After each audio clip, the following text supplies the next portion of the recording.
압도적 뉴스 콘텐츠 3프로 뉴스룸 권순우 기자입니다. 안녕하십니까, 류지용 기자입니다. 예, 오늘은 목요일. 오늘 하루만 잘 보내면 내일은 금요일. 네. 하루만 잘 보내면 토요일. 그쵸? 이렇게 하면 뭐 일주일 내내 즐거운 날입니다. 오늘 코스피가 소폭 하락했네요. 네. 0.45% 하락하면서 2,556선.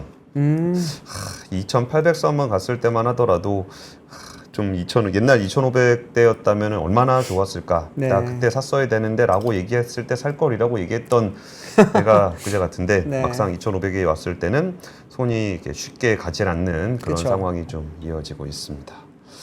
유종 기자 주변에는 주식 투자하시는 분들 많이 있나요? 네, 저는 사실 지금 하지 않고 있는데 주변 분들은 엄청 많이 하더라고요. 특히나 이제 올해 그 반도체 사이클 왔다고 했을 때 그때 예. 많이들 좀 시작을 하셨어요. 삼성전자랑 하이닉스랑 뭐 한미반도체나 이런 관련된 주, HBM 관련된 주들을 주변에서 많이 샀는데 최근에 이제 많이 빠지면서 좀 많이 울고 계시죠. 참 신났는데 뭐 반도체는 반도체대로 좋고 뭐 네. 조선이나 전력기계 뭐 화장품 중에 중소형 화장품 그쵸. 뭐 진짜 뭐 약간 물방 고기방 같은 느낌이라 그럴까? 또 너무 어떤 좋은 게 분들은 많았으니까. 그 변압기랑 뭐 네. 그쪽도 많이 들어갔잖아요. 뭐 일렉트릭 기업들. 그러면서 또 많이 번 분들도 계셨는데 뭐 요즘은 다들 말씀들이 주변에 없는 걸로 봐서는 분위기는 별로 좋지 않은 것 같지 않나 예, 싶습니다. 아직은 뭐 개별 종목 네. 장세를 그러니까 개별 종목에 대한 이야기를 하기에는 전반적인 지수 부담이 아직까지 해소되지는 않고 있는 것 같아요. 맞아요. 네. 그러면서 저희 첫 번째 뉴스로 이제 엔캐리 트레이드 관련한 뉴스를 준비를 했는데요. 네. 이게 수천억 수조 달러의 공짜 돈 엔캐리 트레이드 여전히 불안 요인이라는 제목인데 이게 엔캐리 트레이드가 좀 내용이 어렵습니다. 근데 지금 매크로 장세에서 매우 중요한 요인으로 지목이 되고 있기 때문에 조금 어렵겠지만 이 네. 뉴스를 한번 전해 보려고 해요. 사실 우리한테만 어려운 게 아니에요. 네. 이게 미국에서도 꽤 어려운가 본데 그때 그 일이 일어나고 나서 분석 기사들이 이제서야 조금씩 나오고 있습니다. 아, 네. 근데 이 분석 기사들이 나오는데 그 분석이 명확하진 않아요. 그러니까 뭔지 잘 모르겠는데 네. 어마어마하게 큰 돈이 어디서부터 어디로 움직였는지 모르겠지만 움직이고 있는 것 같아 라는 얘기를 하면서 이 수천억 수조 달러면 얼마입니까? 1,400조 원? 이게 엄청나게 큰 돈이잖아요. 그렇죠. 그러면서 얘기를 했던 내용이 뭐냐면은 글로벌 IB들은 물론 일본 중앙은행도 정확한 액수를 파악하지 못하는 것으로 알려졌다는 얘기가 좀 나오고 있습니다. 야. 그러니까 규모가 엄청날 뿐만 아니라 그러니까 정확한 금액도 짐작을 할 수가 없고 어디서 어디로 움직였는지도 모르겠다라는 겁니다. 네. 엔캐리라는 게 결국 저런 거잖아요. 그 일본이 워낙 저금리니까 네. 거의 제로 금리에 가까운 금리를 하고 있으니까 일본에서 돈을 빌려서 뭐 하다못해 미국 국채만 사더라도 미국 국채 5%씩 줬잖아요. 0.5에 빌려서 5%면 10배죠, 사실. 0.5도 아니라 거의 0이었습니다. 그러니까 10배 먹을 수 있는 그런 딜이었다는데 네. 그거를 이제 그게 통화와 관련한 돈은 이거를 집계를 잘 안 하잖아요. 그렇죠. 그러니까 이게 정확하게 잡히지 않고 있었는데 이번에 그 일본이 금리 인상을 하면서 그 돈이 갑자기 청산이 될 때는 원래도 통계에 안 잡히던 돈이 원래 통계가 안 잡히는 방식으로 없어져 버리니까 어디서 돈은 빠져나갔는데 어디로 빠져나갔는지 왜 빠져갔는지를 분석을 못하고 있었다는 겁니다. 네. 그러면서 CNN에서 보도를 하고 있는 게 세계 주요국 가운데 일본이 거의 유일하게 공짜로 돈을 빌려줬다. 이자가 거의 없는 엔화 대출을 받아서 미국 국채 투자의 5%를 거두는 것은 안 하면 이상한 일 같았다라고 그렇죠, 얘기를 하고 그렇죠. 있습니다. 근데 이게 그냥 짠 하고 일어난 일이 아니잖아요. 네. 굉장히 오랫동안 네. 계속 이 일이 벌어지고 있었는데 그 일이 벌어지는 동안은 인식하지 못하고 있다가 그 돈을 청산을 하게 되니까 되게 이상한 일이 생겼네? 왜 안 했지? 라는 인식이 좀 생겼었다는 거예요. 네. 그러면서 또 하는 얘기가 뭐냐면은 엔화를 빌려서 엔비디아 등 미국 기술주, 대만 주식, 부동산, 멕시코 페소 등 신흥시장에도 투자를 한 것으로 알려졌다라고 얘기가 나오고 있는데 네네. 이 얘기는 뭐냐면은 우리가 이제 그런 생각을 했어요. 미국의 기술주라든지 이런 것들이 막 주가가 막 오를 때 네네. 미국이 금리를 계속 올렸잖아요. 그렇죠. 그러니까 미국을 금리를 올리게 되면 통화를 흡수하게 되는데 네. 왜 지수는 계속 가는 것인가? 맞아요. 그러니까 그 부분들이 다들 뭐 이상하다 생각은 하면서도 다양한 해석들이 있었죠. 예를 들어서 우리의 서학개미. 네. 그러니까 우리나라 사람들도 가서 엔비디아를 사고 있다. 그쵸. 그러니까 옛날에 월스트리트에서 이제 투자를 하던 사람들은 자기네들이 생각하는 수준의 레벨이 있단 말이에요. 그러니까 거기서 월가의 구루라는 사람들은 대부분 이게 좀 많이 온 것 같은데 AI 버블 같은데 사면 안 될 것 같은데 라고 얘기할 때 샀어야 됩니다. 왜냐면 그 이후로도 계속 올라갔거든요. 맞아요. 그리고 이걸 어떻게 해석을 하지? 라고 하고 있을 때는 야 이거는 미국 시장에 대한 접근성이 좋아지다 보니까 미국 시장뿐만 아니라 이제 우리나라를 비롯한 다양한 국가의 투자자들이 미국 주식을 사다 보니까 네. 그 중에서도 좀 이름이 좀 잘 알려져 있는 회사들 뭐 M7을 중심으로 주가가 오른 거 아니냐 이런 얘기를 했던 건데 네네. 이번에 분석한 내용이 굉장히 특이한 내용이 뭐가 있었냐면은 블룸버그의 존 오서스 뭐 칼럼니스트입니다. 이게 엔화를 빌려서 페소에 투자를 하면은 S&P 500을 2000년 이후부터 꾸준히 투자한 것보다 수익이 더 많았다. S&P 엄청 올랐었잖아요. 네. 근데 그게 아니라 그냥 엔화 빌려갖고 페소 갖다 넣어놨으면 돈 더 많이 벌었을 거라는 거고 이것도 블룸버그에서 얘기한 것 중에 굉장히 이거 저도 처음 보는 이야기인데 일본 엔화하고 네. 일본 주가 지수인 토픽스의 상관관계. 엔화와 토픽스. 네, 보통 네. 이제 그 나라의 환율하고 그 나라의 그 지수는 연관관계가 꽤 있죠. 네. 우리나라도 환율이 높으면은 코스피 좀 갔다가 뭐안 좋으면 안 좋다고 이런 경향이 보이잖아요. 그쵸. 근데 상관관계가 엔과 토픽스 지수의 상관관계보다 엔과 필라델피아 반도체 지수와의 상관관계가 훨씬 높았다. 야 엔화 거기가 있었네. 그러니까 이게 무려 N과 필라델피아 반도체 지수의 상관관계가 78.4%에 달했다는 겁니다. 78.4. 그러니까 N 가지고 반도체 사면 반도체 주가 올랐던 거고 그쵸. N 조금 안 좋아하고 환율 안 좋아가지고 N을 좀 뺐다 그러면은 필라델피아 반도체 지수가 떨어졌고. 내려갔다는 거예요.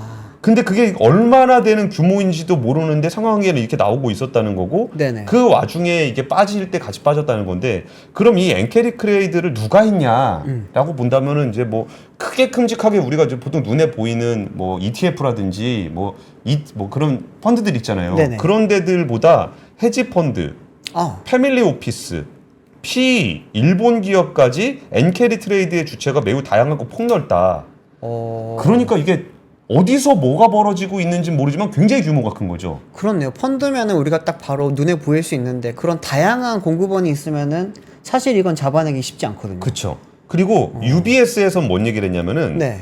아까 좀 얘기 중에 와타나베 부인 얘기 뭐 되게 옛날부터 있었던 얘기 아니냐 뭐 이 얘기인데 우리한테 그 와타나베 부인은 원래 그냥 있던 거니까. 그쵸. 그냥 뭐 그런 거 원래 있어. 근데 그러다 이렇게 엔화 좀 움직이면 총산이 되기도 해. 그쵸. 라고 생각을 하고 있는 거는 우리가 다 일반적으로 알고 있었던 건데 UBS에서 분석한 건 뭐냐면은 2011년 이후 누적된 달러 앤 크레이드의 규모가 5천억 달러에 달하는데 네. 이 중 절반이 2, 3년 안에 발생했다. 그러니까 지금 13년 동안 발생한 거만큼이나 네. 최근 한 2, 3년에 늘어난 게 많다는 거예요. 이 얘기는 뭐냐? 미국의 금리가 올라가고 달러가 제로 금리를 유지하는 이 시점에 엔캐리 트레이드 자금이 훨씬 더 많아졌다는 거예요. 그러니까 이게 뭐 우리가 옛날에 와타나베 부인 얘기하던 시절보다 네네. 규모가 거의 2배가 됐다는 거죠. 최근 2, 3년 동안. 네. 뭐 이 얘기가 있었고 또 하나 좀 신기했던 거는 야 이것도 진짜 웃기는 얘기예요. 그러면 엔캐리 트레이드의 제일 큰 주체는 누구인가? 주체는 누구인가? 일본이다. 이게 뭐냐면은 네. 일본 정부가 매우 낮은 실질 금리를 조달을 해서 외국 자산에 투자를 했다라는 건데 네. 주요 공적연금 자산 관리 운용하는 연금 적립금 관리 운동 독립행정법인. 그러니까 이게 일본에 외국 투자하는 거예요. 우리나라로 따지면은 한국투자공사 같은 데죠. 네. 걔네 입장에서는 자기 돈이 다 엔화잖아요. 그쵸. 그러니까 여기서 자금 조달을 레버리지를 하게 되면은 그것도 제로 금리로 들어온단 말이에요. 그쵸. 그래서 그거를 외국 주식이나 뭐 이런 걸 사면은 다 먹는 거예요. 그러니까 누가 N으로 바꿔서 나간 게 아니고 네. 그냥 N을 대출을 받아서 나갔다는 거예요. 이 자체 규모도 조달. 굉장히 컸었다라는 거고 네네. 이게 청산이 좀 이루어지는 과정에서 이번에 뭐 좀 난데없는 청산이긴 했었잖아요. 난데없는 폭락이긴 했었잖아요. 그렇죠. 그래서 그런 일들이 좀 벌어졌다라는 얘기를 지금 외신에서 좀 전달을 하고 있습니다. 그래서 이런 부분들이 일본 투자자의 1분기 순 해외 투자 금액이 4,550조 원. 으로 3년 전보다 17% 증가했다. 네. 그러니까 이런 것들도 그리고 이 중에 많은 부분이 이것도 웃겨. 외환보유고에서 나왔다. 참 신기한 일입니다. 이 참, 네. 뭐 보면은 오늘 새벽이죠. 새벽까지만 하더라도 JP 모건에서는 뭐 엔캐리 트레이드가 한 50% 청산됐다라고 예. 했는데 그러면 이제 그것도 좀 사실은 알 수 없는 규모가 될 수 있겠네요. 그러니까 설사 그만큼 네. 청산이 됐다고 하더라도 네. 그게 그동안 그렇게 많이 고여 있었는지도 몰랐던 거고 그쵸. 이게 청산되고 나서 그런 돈이 있었구나 네. 라고 해서 보니까 이거 안 하면 바보였네? 그러니까. 라는 걸 느꼈는데 네. 또 여기서 블룸버그에서는 또 뭐런 얘기를 했냐면은 전통적인 자산운용사들의 엔캐리 트레이드 포트폴리오는 비중이 굉장히 작다. 그러니까 주요 플레이어들이 아닌 쪽에서 훨씬 더 규모가 컸었던 거예요. 그래서 이 엔캐리 얘기를 뭐 우리만 몰랐던 게 아니라 네. 정작 그 자본의 본고장인 월스트리트에서도 월스트리트 주류들도 잘 몰랐었다라는 거고 그쵸. 이번에 폭락이 발생한 이후에 이제 와서 돌아보니까 이게 상당한 규모였구나라고 좀 느꼈다는 그런 보도가 좀 있었습니다. 그냥 다들 한 번씩 생각은 해봤을 거예요. 이게 엔화는 대출 받으면 공짜니까 그렇죠. 0% 제로금리 그거 받아서 딴 데 투자를 하면 되겠지라는 생각은 했었는데 한국도 좀 했었죠. 네. 우리나라도 그 N으로 미국 장기채 이 투자 많이 하셨고 네. 그러니까 엔화 대출 받아가지고 하신 분들도 꽤 많았는데 네. 그거를 우리는 좀 약간 장기적인 거보다는 단기적인 관점에서 단타죠, 그쵸. 금리 조금 움직이거나 뭐 그러면은 좀 어떻게 좀 먹어볼까라고 했던 건데 그거를 그냥 엔화 어차피 안 올라 라는 마음으로 한 2, 3년 미국 금리 올라가는 그 시점부터 계속 했다 그러면은 많이 먹었겠죠. 그렇겠죠. 참. 제 기억으로도 그때 2008년도 금융위기 이후로 거의 계속 또 이렇게 한동안 또 제로금리 오래 갔던 것 같은데. 생각해보면 왜 안 했을까요? 제로금리 되게 길었는데. 그러니까 10몇 년 동안 제로금리였는데. 그러니까 미국은 계속 금리 높은 상황으로 있었고 네. 그 안전한 미국채만 들고 있었어도 그게 얼마입니까 이게? 이게 항상 버스 지나가고 나면 이렇게 손을 흔들게 됩니다, 진짜. 그렇습니다. 예. 다음 뉴스는 오늘 부동산 네. 뉴스가 굉장히 크게 나왔습니다. 오늘 드디어 이제 88 부동산 대책이라고 해서 얼마 전부터 약간 소문도 좀 돌고 있었는데 이제 오늘 드디어 이제 범정부 이제 그 장관 회의들을 통해서 오늘 발표가 됐습니다. 제 8차 부동산 관계장관 회의를 오늘 개최를 해서 여기서 국민 주거 안정을 위한 주택 공급 확대 방안이라고 지금 이름이 붙어서 나왔습니다. 주택 공급. 네. 예. 이게 말 그대로 공급을 확대를 해서 집값을 좀 잡아보겠다라는 게 이번에 확대 계획의 주요 이제 의제긴 했는데 이따가 제가 뭐 말씀드리겠지만 제가 이걸 다 보고 나서 보니까 예. 과연 이게 확대를 통한 집값 안정한지 네. 아니면은 계속 집값을 높일 수 있는 방법을 만들어줄 수 있는 빌미를 제공한 건지는 조금 헷갈리는 방안들이 좀 많았습니다. 근데 잘 정리된 표가 있어서 유시스에서 정리한 게 있어서 가져왔는데 이걸 한번 더 보면서 말씀드리겠습니다. 우선은 이제 도심 내 아파트 공급을 획기적으로 확대하겠다 이렇게 하면서 어떤 내용이냐면은 재건축이랑 재개발을 활성화시키는 방안들입니다. 주택 공급 확대 방안에서 보면 이제 이미 확정되어 있는 21만 7천 가구의 규모의 이제 주택을 실수요자에게 최대한 조기에 공급을 하고요. 또 이제 선호도가 높은 지역에 21만 가구를 추가적으로 공급하는 게 이번에 골자입니다. 그러니까 21만 7천은 원래 공급하기로 했던 거를 좀 더 빨리 그리고 완전히 새롭게 21만 호를 더 추가적으로 공급을 하겠다라는 내용인데 뭐였냐면은 앞서서 이제 1월 10일 대책 때 한번 30년 이상 노후 단지에 대해서 안전진단 없이 재건축을 허용하겠다라고 하는 게 한번 나왔거든요. 네. 근데 이거랑 별개로 해서 이제 특례법 자체를 새롭게 만들어서 이제 사업 절차와 수익성 제고 등 부족한 부분을 지원하겠다라고 했습니다. 현재 서울시에서 추진 중인 재개발 재건축 사업이 한 37만 가구 정도 되는데 뭐 아시겠지만 요즘 대부분이 올스톱 되어 있는 상태잖아요. 이거를 조금 더 빨리 하기 위해서 이번에 특례법을 만들기로 했고요. 또 이제 한시적으로 3년 동안의 용적률을 법정 상한 기준에서 30% 올려주기로 했습니다. 많이들 알고 계시는 이제 3종 일반 주거지역 같은 경우에는 300% 용적률인데 예. 이거를 330까지 올려주고요. 근데 그게 가능해요? 이번에 이제 특례법을 통해서 가능하도록 만들어 보겠다는 법을 거죠. 개정하겠다? 그렇죠. 이게 좀 이따가 말씀드릴 거였는데 특례법은 아시겠지만 법안을 개정을 해야 됩니다. 그러면은 여당과 야당의 합의가 있어야 되겠죠. 근데 어쨌든 이번에 발표한 거는 아니기 때문에 안을 봤을 때는 또 이제 330%까지 올리고요. 또 역세권 정비사업지구는 현재 360%의 용적률을 10%까지 올리기로 했습니다. 물론 여기에는 이제 강남 3구나 용산구는 제외가 되고 다른 지역에 이번에 좀 포함을 하기로 했고요. 또 아파트를 지을 때 전용 84 이하의 이제 주택 공급 의무 비율이 있는데 이것도 폐지를 합니다. 쉽게 말하면 큰 아파트를 많이 지어도 된다 이렇게 되어 있는 거고요. 또 주상복합 아파트를 지을 때는 의무적으로 오피스텔을 끼워서 지었어야만 되는데 이제는 그걸 안 끼워서 지어도 되게 만든다고 합니다. 와, 온갖 민원 다 해결해주고 있네요. 다 해결해 줍니다. 예. 네. 또 이제 뭐 보면 아파트에 이제 공원 녹지 의무 확보 대상 사업 부지도 원래는 이제 기존 뭐 5만 제곱미터에서 10만 제곱미터로 좀 완화를 하고요. 또 이제 용적률 인센티브를 의무적으로 공급해야 되는 임대주택 비율도 완화를 합니다. 요즘 아파트 새로 지으면 임대주택 무조건 넣어야 되잖아요. 그쵸. 이것도 조금 완화를 해주기로 한 거고요. 또 이제 공사비 증대에 대해서 이것에 대해서도 지금 실제로 정말 공사비가 얼만큼 많이 증대가 돼 있길래 이렇게 재건축, 재개발이 잘 안 되는지 그걸 또 이제 검증 지원단을 신설을 해서 이거를 조금 더 꼼꼼히 살펴보겠다라고 이야기를 했습니다. 또 하나는 이제 표에 보시면 오른쪽 상단에 빌라 등 비아파트 시장 정상화 대책도 있다고 했는데 이게 지금 최근에 보면은 빌라 이제 사기 이런 것 때문에 요즘 빌라를 많이 비선호하잖아요. 이 부분을 이제 정부가 앞다퉈서 이제는 이제 좀 믿을 수 있게 빌라를 거래를 할 수 있게 좀 도와주겠다고 했고요. 보시면은 이제 공공 신축 매입 2년간 11만 원 플러스 알파를 공급을 하게 되고요. 또 이제 5만 원을 분양 전환형 신축 매입을 공급을 하게 되고 또 맞춤형 세제라든지 청약 지원도 하게 됩니다. 또 하나는 이제 정부가 이제 서울시에 있는 그린벨트 구역을 그린벨트를 이번에 해제를 해서 한 8만 원 정도 이번에 추가적으로 공급을 하기로 이것도 했습니다. 뜨거운 감자죠. 그린벨트 해제. 그린벨트 해제 난립니다. 지금 여기에 대해서는 또 경실련이 바로 또 그 입장 발표를 했는데 그린벨트 해제는 공급 완화를 통한 집값 안정화에 효력이 없다라고 또 이게 경실련에서 이야기가 또 나왔습니다.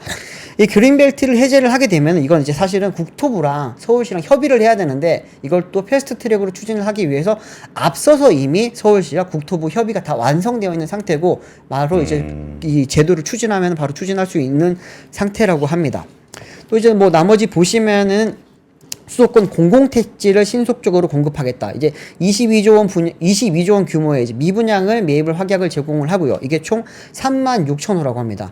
또 이제 올해 또 초반에 말씀드렸었던 1기 신도시 선도지구 같은 경우에도 11월 달에 최종적으로 3만 9천 호 발표를 할 예정인데 이거를 2030년도까지 8만 8천 호까지 좀 더 확대적으로 해서 공급을 한다고 합니다.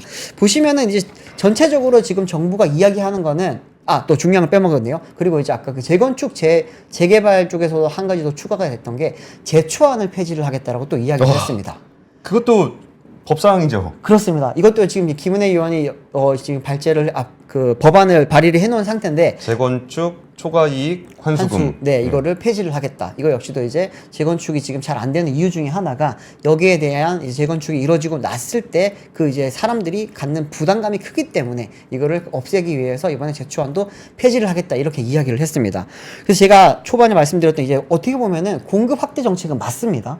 공급 확대 정책은 맞는데 이게 보면은 대부분이 이번에 재건축 재개발 쪽에 그리고 이제 그린벨트를 이제 폐지하는 쪽에 이런 쪽에 좀 많이 포커싱이 되어 있다 보니까 이게 결국에는 집값을 조금 끌어올릴 수 있는 방안이 되지 않겠냐라고 하는 그런 시각도 많이 나오고 있고요. 또 하나는 빌라라든지 비아파트, 뭐 주거용 오피스텔 같은 것도 이번에 좀 많이 완화를 해주기로 했는데 이 부분 역시도 그러면은 빌라 가격까지 다시 끌어올릴 수 있는 게 아니냐라고 하는 그런 지적도 나오고 있습니다.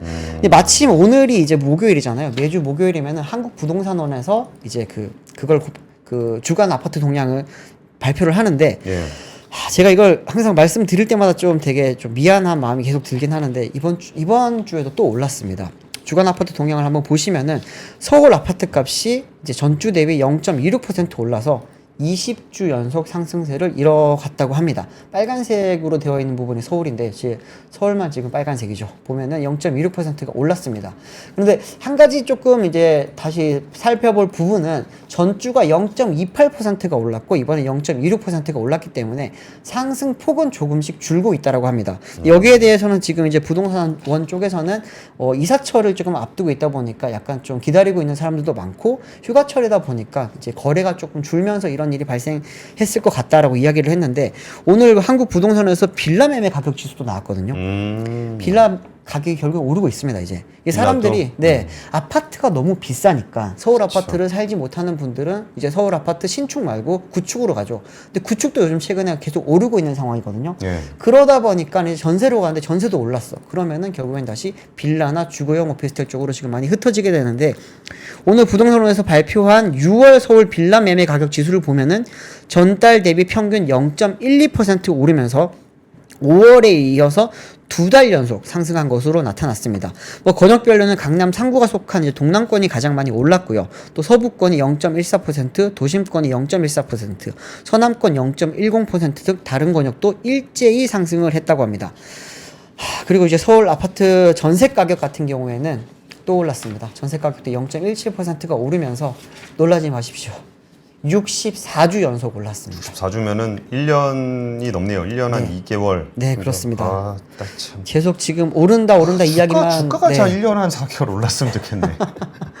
네, 계속 저도 그래서 이런 소식을 전해드릴 때마다 좀 그런데 오늘 사실 정부 대책에 좀 많이 기대를 했습니다. 사실은 이번에 공급 완화 정책이 나오면 확대 정책이 나오게 되면은 집값을 조금 잡을 수 있지 않겠냐라고 많이들 봤었는데 결국에는 공급을 완화 새로운 그 수요를 많이 만들어낸다기보다는 지금 멈춰있던 재건축 재개발 쪽을 조금 더 속도를 올릴 수 있는 방안 그리고 이제 추진이 잘 안 되고 있던 이제 재건축 조합 사업들 같은 경우에도 조금은 활발히 해줄 수 있는 그런 방안들이 많다 보니까 어떻게 보면은 집값 안정화가 과연 될까라고 하는 그런 의문도 좀 많이 들은 오늘 정책들이었습니다. 사실 뭐 집값을 잡으려면 공급 확대가 필요하다는 거는 네. 뭐 다들 인정하는 부분인데 그렇죠. 오늘 나온 대책들을 보면은 뭐 큰 틀에서는 뭐가 다를 수 있겠지만 네. 부분 보면은 그동안 민원 사안들 있잖아요. 네. 뭐 사업성이 없으니까 용적률 좀 올려주세요. 그렇죠. 뭐 그린벨트 있는 사람들 뭐 그린벨트 풀어달라는 얘기야 뭐 수십 년을 해왔던 얘기인 거고. 네. 뭐 임대주택 빌라- 좀 없애주세요. 임대주택 좀 우리 동네 임대주택 좀 안 짓게 해주세요. 네. 뭐 이런 민원들인데 사실 그 재건축 같은 경우는 주택 공급을 늘리는 효과가 없죠. 그렇죠. 보통 1대1 네. 인데다가 단기적으로는 이거 부시고서 짓는 동안은 다른 쪽으로 옮겨야 되기 때문에 또 전세가 올라가게. 전세가 올라가는 효과가 네. 좀 있을 건데 좀 이런 정책들이 정말 그 국민들한테 그러니까 정책의 세부적인 부분들이 어떻게 되는지는 뭐 상황에 따라 다를 수 있고 개별 정책이나 개별 지역에 따라 다를 수 있을 것 같아요. 그렇죠. 근데 주는 시그널이 정말 공급을 늘려가지고 뭐 누구나까지는 아니겠지만 네. 그래도 주택 가격이 좀 안정될 수 있게끔 하겠다. 네. 라는 시그널을 보낼 수도 있고 어떻게 보면은 야 이거 뭐 주택 공급 늘린다는 명분으로 그동안 그 민원 있었던 걸 다 해결해 주는구나. 네. 그러니까 아니면 혹은 야 저런 거 풀면은 또 부동산 가격만 올라가겠구나. 그렇죠. 하는 시그널이 된다 그러면 그건 좀 실패일 텐데 모르겠습니다. 뭐 내일 언론에서 어떤 식으로 이걸 다루고 많은 전문가들이 어떻게 해석할지는 좀 더 지켜봐야 되겠지만 그 저희가 보기에는 약간 좀 민원 해결적인 성격이 좀 강하게 많죠. 보이긴 그리고 합니다. 아까 또 뭐 권순우 기자도 말했지만 이게 결국에는 법안을 지금 통과를 해야 되는 것들도 많고요. 또 이제 법안을 개정해야 되는 부분도 많다 보니까 그런 부분은 확실히 국회를 또 통과를 해야 되는 그런 문제가 있기 때문에 어떻게 보면은 뭐 정부의 안대로 진행이 잘 안 될 수도 있지 않겠냐 그런 또 생각도 많이 듭니다. 그렇겠네요. 네, 제초안 같은 경우에는 사실 지금 뭐 상당히 좀 거부감이 큰 그런 거기 때문에 야당 쪽에서는 받아들일 가능성이 사실 많이 낮다고 보고요. 또 이제 재건축 촉진법 같은 경우에도 특례법으로 만들다고 하기는 했는데 이게 과연 어떻게 또 진행이 될지도 조금은 지켜봐야 되지 않을까 싶습니다. 그렇겠네. 뭐 네. 국회 통과해야 되는 거면 일단 네. 질러놨을 수도 있겠다. 그렇죠. 정부 입장에서는 우리는 이만큼 했습니다라는 걸 또 보여줄 수 있는 거다 보니까 또 오늘 좀 강력한 게 많이 나오지 않았나 싶습니다. 예, 세 번째 뉴스는요. 금융감독원장이 두산그룹의 사업 재편과 관련해서 거의 뭐 표현을 정확히 이렇게 하진 않았지만 정정할 때까지 정정 공시 요청했다. 뭐라고 얘기했냐면 네. 지배구조 개편안을 검토하는 과정에서 부족함이 있다면 횟수에 제한을 두지 않고 시속적으로 정정 신고서를 요구하겠다라고 이야기를 했습니다. 네. 뭐 사실 저희 시청자분들은 이 뉴스가 뭐 어떤 얘기인지는 다 아실 겁니다. 지금 네. 두산그룹이 사업 재편을 하고 있는데 굉장히 좀 비싼 가격에 되어 있는 두산 로보틱스하고 굉장히 좀 저평가된 것으로 보이는 두산 바켓을 현재 시장가로 바꾸겠다는 거거든요. 주식 그렇죠. 바꾸겠다는 거거든요. 그러면은 비율도 좀 그렇고요. 네. 그것 때문에 이제 합병 비율이 결정이 되는 거니까요. 네.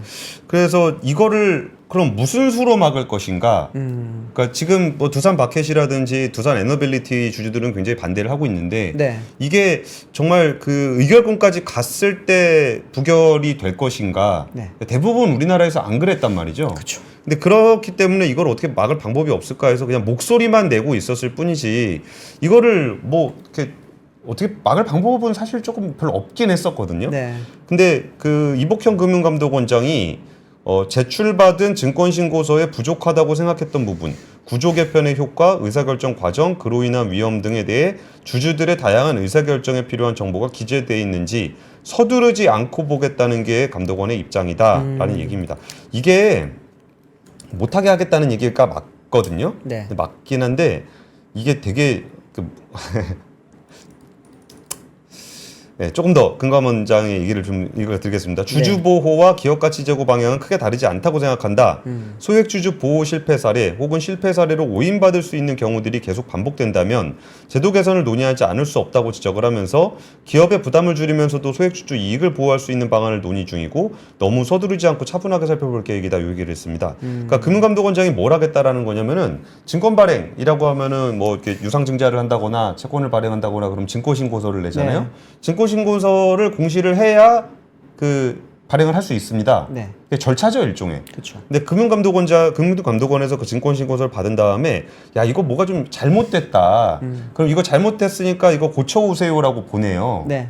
근데 이게 지금 합병 비율 같은 경우는 법을 위반한 건 아니기 때문에 이게 잘못 기재된 것 같아요. 정정하세요라고 얘기할 만한 주제는 아니에요. 네. 근데 금융감독원에서 가끔 어떤 일을 하냐면은 뭔가 좀 문제가 있는 것 같은데 법적으로는 가능한 그런 일이 있을 때 네. 괜히 정정을 시키는 경우가 있습니다. 그리고 뭐 이거 뭘 정정해요? 그러면 뭐 잘 하셔요. 뭐 그 있잖아요. 그러니까 원님 재판처럼 네. 네 죄를 네가 알렸다. 제 죄가 뭔데요? 그러니까 네가 알렸다. 그러면서 정정을 계속 보내요. 네. 그럼 경정을 계속 보내면 무슨 일이 생기냐면은 이 기업 입장에서는 이때 이렇게 자금 조달을 해서 어떻게 하려 그런 계획이 있을 거 그쵸. 아니에요. 네. 근데 그걸 정정을 계속 보내면은 이게 빠그러져요. 그렇죠. 그러니까 이 정정 공시가 생각보다 굉장히 파워풀합니다. 근데 이거를 이렇게 대놓고 얘기한 적은 없어요. 저도 처음 보는 것 같습니다. 근데 금융감독원장이 네. 이런 거 있을 때 대놓고 나 그런 식으로 하면 나 정정 계속 보낼 거야. 그리고 이거는 합병 비율이나 이거는 가격과 관련한 부분이기 때문에 그렇죠. 가격을 금융 당국에서 직접 개입해서 이 가격 안 바꿔오면 나 정정 계속 보낼 거야? 라고 얘기하는 경우는 없습니다. 그거는 좀 말이 안 되는 것 같은데. 네. 예. 근데 이게 절차적으로는 그래요. 네. 이게 금융감독원장이 약간 월권을 하는 것 같은데 근데 이 사안은 좀 문제가 있잖아요. 그렇죠. 그러니까 아무리 시장가로 이게 하는 거라 그래도 두산 로보틱스는 지금 실적에 비해서 이만큼 돼 있고 완전 두산 국회의원. 바켓은 이렇게 돼 있고 이익 기준으로 하면 거의 뭐 조 단위로 나오는 네. 두산 바켓하고 네. 백몇십억 나오는 그런 두산 로보틱스의 합병 비율을 이렇게 정하면 안 되는 거잖아요. 그리고 참 이 절차 금융감독원장이 얘기한 절차에 대해서는 조금 그렇긴 하다라는 생각이 들지만 네. 그 정도로 이 주주권익을 침해하는 사례고 주주권익 침해에 대해서 좀 워낙 여론이 강하기 때문에 이렇게까지 얘기하게 된 게 아닌가라는 생각이 좀 들었고요. 오늘 또 얘기한 것 중에 뭐 오늘은 뉴스가 좀 워낙 굵직굵직해가지고 많은 네. 꼭지를 전해드릴 수는 없을 것 같습니다만 오늘 금융투자소득세 관련한 얘기를 또 했습니다. 이복형 맞아요. 금융감독원장이 이 얘기를 했는데 지금 그 금융투자세와 관련해가지고 개인 투자자들의 반발이 굉장히 심합니다. 그렇죠. 그리고 이제 개인 투자자들의 반발이 심할 때 혹자는 그러니까 좀 잘못 알고 계신 분들은 이게 개인 투자자들한테 굉장히 불리한 거다. 그리고 뭐 기관 투자자는 금투세도 안 내지 않냐. 그러니까 기관 투자자는 법인세를 내거든요. 네. 그러니까 개인 투자자만 불리한 거다라고 좀 얘기를 하고 있는데 오늘 금융감독원장이 어떤 행사를 했냐면 자산운용사, 네. 그러니까 펀드 운용사들을 만난 간담회였어요. 네. 이 자리에서 모든 자산운용사가 이거 다 반대를 한 겁니다. 그렇죠.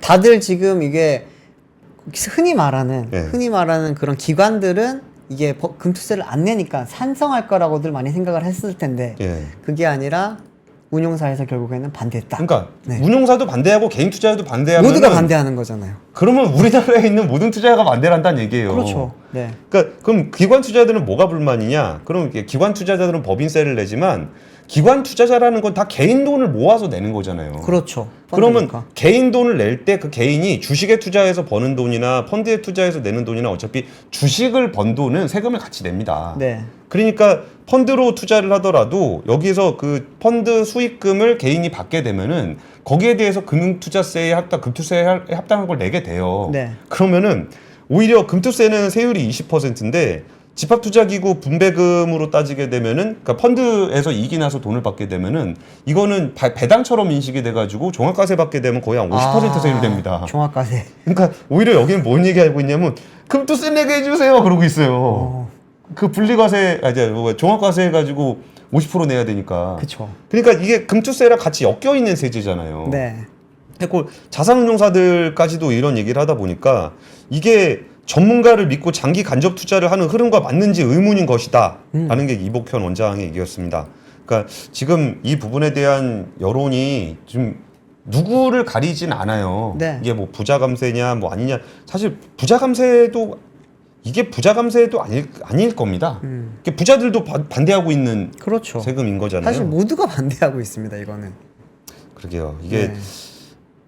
그렇고요. 뭐 네. 금감독원 짧게 전해드리면 금융위원회에서 주식 작전한 사람들은 10년간 상장사 임원 못하게 한다 요 얘기 있는데 네. 이거 제가 짧게 코멘트 하나 드리면은 제가 예전에 한참 작전 취재할 때 오래 할 때 있었어요. 네. 선수들 그렇게 많지 않습니다. 아 그래요? 예, 그냥 선수들 이렇게 뭐 누구 이름 보면 선수들끼리 얘기하면 아 거기 어디 누구 어디 내기 뭐 이거 다 알아요. 아. 근데 했던 선수가 또 하고 했던 선수가 갔다 와서 또 하고 막 그러거든요. 네. 근데 이번에 나온 얘기가 이 불공정거래 좀 줄이려면은 그거 한 사람들 다 이름 공개하게 하고 한번 걸리면은 한 10년 이상 상장사 임원 못하게 해야 된다. 그리고 금융투자상품 거래 못하게 해야 된다는 방안을 추진할 예정이다라는 게 김소영 금융위원회 부위원장 얘기까지 있었습니다. 예, 다음 뉴스 바로 네. 넘어가시죠. 다음 뉴스는 이제 전기차 화재 관련해 가지고 지금 이제 뭐 오늘 제2감식이 있었습니다. 합동감식이 있었는데 2차 합동감식에서는 이제 어떻게 불이 났는지에 대해서 한 번 더 자세히 살펴보기 위해서 현장 감식도 했고 차량 감식도 했습니다. 그런데 감식보다도 오늘 이 이야기가 많이 나왔던 거는 이게 결국에는 화재 예방이 중요한데 예방 대책을 우리가 좀 마련해야 되지 않겠냐라고 하는 게 지금 소비자들도 그렇고요. 업체들도 그렇고 또 이제 많은 곳에서 이런 요구가 나오다 보니까 정부가 지금 이제 오는 13일 국토교통부를 중심으로 해서 국내 완성차 제조사 및 수입차와 함께 전기차 안전점검 회의를 열고 배터리 정보 공개와 관련한 입장을 청취를 하기로 했습니다. 이번 회의에는 현대차그룹, KG 모빌리티, 메르세데스 벤츠 코리아, BMW 코리아, 폭스바겐 코리아 등 이렇게 이제 주요 업체들이 많이 참석할 예정입니다. 뭐 많이들 기억하시겠지만 제가 이제 월요일날 보도를 드리면서 이제 배터리 실명제에 대해서도 앞으로 조금 중요해질 것 같다라고 말씀을 한번 드렸었는데 이게 지금 결국에는 업체들이라든지 특히나 소비자들의 지금 요구사항이 굉장히 높아지고 있다 보니까 정부 차원에서도 실질적으로 추진을 하려고 하고 있습니다. 사실 우리 정부가 내년 2월부터는 배터리 안전성 인증제라는 걸 추진을 하는데 여기서 빠져 있는 게 배터리의 제조사와 그 흔히 말하는 실명제에 속하는 그런 이제 원산지 이런 게 빠져 있습니다. 그러다 보니까 이거를 조금 더 투명하게 할 필요가 있다라고 지금 이야기를 하고 있고 그러면 거기에 대한 근거가 뭐냐? 해외에서는 이미 진행을 하거나 진행할 예정이라고 합니다. 현재 중국 같은 경우에는 2018년도부터 배터리 이력 추적 플랫폼을 지금 플랫폼을 구축을 해서 공개를 하고 있고요. 미국에서도 지금 캘리포니아 주에서는 2026년도부터 배터리 라벨링 항목을 통해서 제조사, 구성 물질, 전압, 용량 등을 소비자에게 제공할 예정입니다. 또 유럽연합 같은 경우에도 이제 배터리법에 따라서 배터리의 생산, 이용, 폐기, 재사용, 재활용 등 전생애 주기 정보를 이제 디지털화하는 배터리 여권 제도를 이번에 도입을 할 그쵸. 예정이라고 합니다. 이게 대부분 이제 ESG 관점에서 뭐 아리백이라든지 뭐 배터리 재활용 이쪽에서 지금 중심적으로 추진되던 그런 이제 제도들인데 이게 결국에는 이제 배터리 안정성에 대한 그런 이제 필요성이 굉장히 높아지다 보니까 이제는 실명제 또 이제 제조국까지 이제는 다 공개를 해야 된다라고 하는 이야기도 나오고 있습니다. 이 얘기가 약간 혼재되어 있는 것 같긴 한데 네. 우리가 지금 그 전기차 배터리 화재 사건 때문에 네. 뭐 벤츠에다가 페러시스 배터리를 집어넣었어 라고 했는데 사실 그게 이렇게 알려주진 않았지만 네. 그렇게 사실 숨긴 것도 아니긴 했어요. 아, 그쵸. 그러니까 굳이 뭐 그거를 뭐 비밀로 유지해서 뭐 기밀이다 뭐 이런 정도는 아니었던 건데 네. 그거를 뭐 제대로 알려주질 않으니까 그랬던 부분들이 좀 수면 위로 올라와서 야, 최소한 내 차에 무슨 배터리 들어갔는지는 알고 싶다는 여론이 꽤 있는 거고 맞습니다. 그와 연계해서 이게 배터리의 생산 과정에서 있었던 뭐 ESG적인 측면이라든지 이런 제도가 지금 두 개가 좀 이런 여론하고 그런 제도적인 ESG 관련한 제도 변화가 좀 같이 얽혀서 나오고 있는 거죠. 그렇죠. 예. 근데 이때 정부 입장에서는 내년에 2월에 추진을 하려고 했던 그 정책에 대해서 조금 이제 보완해서 이제는 제조 원산지 그리고 이제 제조사에 대한 이제 정보까지도 같이 넣는 게 이번 13일에 좀 논의가 되지 않을까 싶고요. 지금 전기차 타시는 분도 사실 내 배터리 궁금하잖아요. 알 수 있는 방법이 하나 있기는 합니다. 지금 이제 국토부 산하의 한국교통안전공단이라고 있습니다. 여기서 작년 11월부터 마이배터리 서비스라는 걸 지금 운영을 하고 있거든요. 여기에 들어가게 되면은 현재는 이제 현대차, 기아, 그리고 이제 제네시스 포함입니다. 그리고 KG 모빌리티, BMW, 테슬라 이 5개 업체의 배터리는 지금 여기서 4개 내 배터리가 어디에서 만들어졌는지를 지금 찾아볼 수 있다고 합니다. 또 이제 각 사에 있는 그 배터리 또 부품을 또 알아볼 수 있는 사이트가 있거든요. 여기 들어가셔서 본인들의 차에 차대 번호를 넣으시면은 내 배터리 정보를 좀 알 수 있다고 하니까 그런 부분들도 이제 홈페이지라든지 아니면 고객센터를 통해서 알아보시면은 알 수 있는 방법이 있긴 있습니다. 근데 지금 정부라든지 소비자들이 원하는 거는 처음부터 아예 공개를 해라. 사실 우리가 보면 차를 살 때 뭐 엔진이라든지 아니면 뭐 스피커만 하더라도 지금 어디 건지 대부분 알고 사는데 지금 전기차에서는 사실은 배터리랑 모터가 그 내연기관차의 엔진과 같은 역할을 하는 건데 이거는 조금은 정보가 투명하게 공개되어야 되지 않겠냐. 그래야지만 이번 인천 사건 같은 거를 조금 사전에 예방할 수 있지 않겠냐라고 하는 그런 여론이 있어서 그거에 대해서 지금 정부가 조금 추진을 하려고 하고 있습니다. 전 예방을 둘째치고 네. 내 차잖아. 아, 네. 사실 내 차가 어떤 게 들어가는지 궁금하잖아요, 사실은. 아니 네. 그 네. 궁금한 것도 궁금한 건데 네. 아니 내 건데 왜 난 몰라? 왜 난 몰라? 네. 이거는 좀 약간 문제가 좀 있어요. 이게 뭐 결국은 제조사가 책임져야 되는 거는 맞지만 네. 저런 것도 있잖아요. 그 현대차 모비스 가가지고 보증 수리하게 되면은 네. 내가 그 수리했던 정보를 안 줘요. 아, 그래요? 예, 그러니까 이게 저런 거 있잖아요. 내가 이 병원에 갔어, 네. 치료를 받았어. 근데 나중에 그때 치료했던 정보 주세요. 그럼 안 줘. 그럼 그게 말이 됩니까? 안 되죠. 내 개인정보이자 내 의료정보인데. 의료정보인데. 그래갖고 그게 지금 그 외부에서 보험 처리했던 그 보험 정보는 네. 그 보험 뭐 가입하고 아니면 중고차하고 막 그럴 때 그 내역은 뽑으려면 뽑을 수가 있어요. 그러면 아 내가 이 차는 이 정도 수리를 받았구나 그게 되는데 네. 보증 수리된 데이터는 못 받아요. 아, 그건 그렇겠네요. 이게 보통 그 데이터를 화재보험사라든지 손해보험 화재보험사죠. 네, 화재보험사에서 많이 관리를 하다 보니까 네, 손보 화재 뭐 그런 예, 거죠. 예. 아, 그럴 수가 있겠네. 보증보험 표시가 안 날 수 있겠구나. 그래서 뭐 최소한 나의 데이터는 내가 갖게 좀 해달라. 네. 라는 소박한 바람을 얘기하면서 오늘 뉴스룸 여기까지 하겠습니다. 감사합니다. 감사합니다.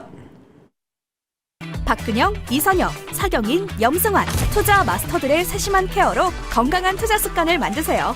3프로 멤버십 3프로 앱에서 확인하세요.